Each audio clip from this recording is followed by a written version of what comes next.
Welcome back, and in this video we want to kind of wrap everything up, summarize what we have, and then also talk about phase portraits. So we have a dynamical system where we have x of t, this should actually say +1, my apologies.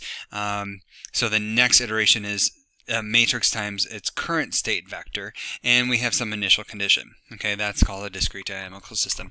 What we have with this, then, we hope we can find an eigenbasis.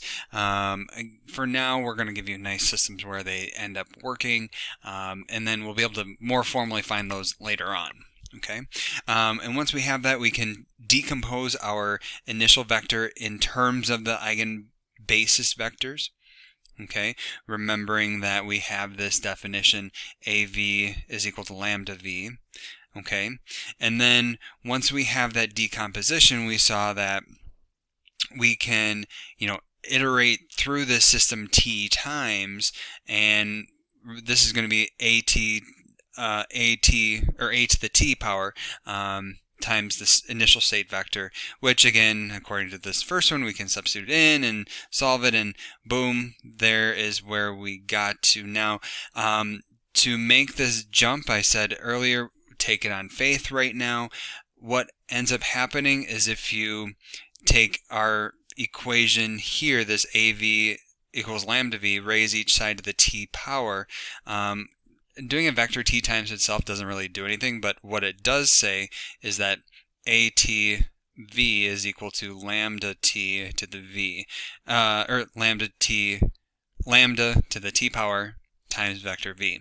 Okay, and so that's where we can make this jump now.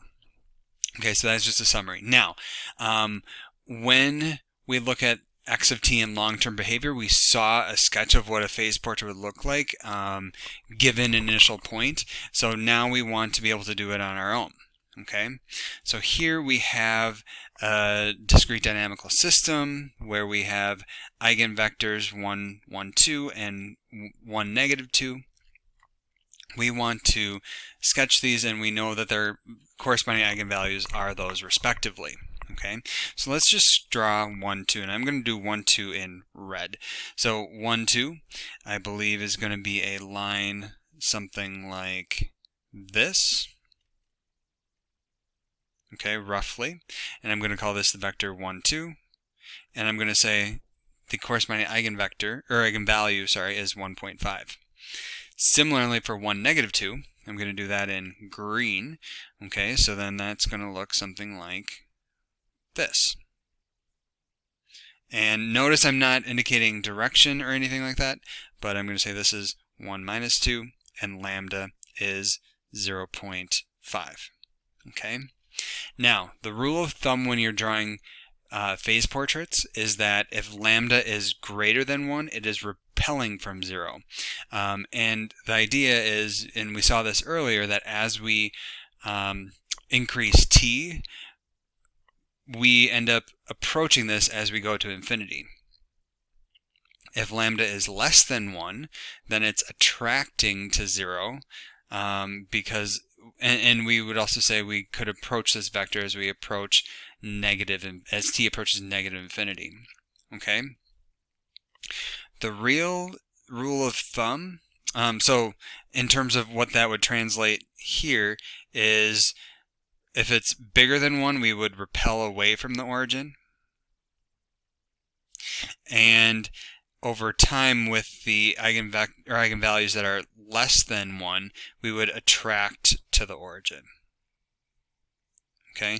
Now, how do you do further analysis of this? Really, all I want to say here is that you should pick a point and follow the eigenvectors. Okay, and I'm abbreviating that to evex. Okay, so for example, if I pick this point right there, right? So that's maybe my initial point. If I were to traverse backwards in time, I would go like this, but then over time, as I traverse forward, I would go something like this. Okay, and I have to indicate the progression of time. Similarly, up here, I would do something like, okay, here, and then again, over time, I would follow the this is not that great of a sketch, I apologize. Over time I would begin to hug the eigenvalue that is bigger than 1. Okay, so something like that. And here again it would be something like this, and then approach this way, something like that.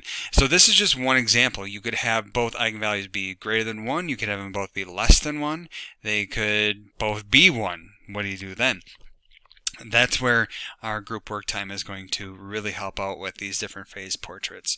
But know that you still have to be able to graph the eigenvectors and base whether or not they are going into or away, or I guess in general judge the motion of a particle over time based on the eigenvectors and eigenvalues. So we'll get some practice with that in class. And that's going to wrap up our discussion on diagonalization for this week, and also introducing eigenvectors, eigenvalues, and eigenbases.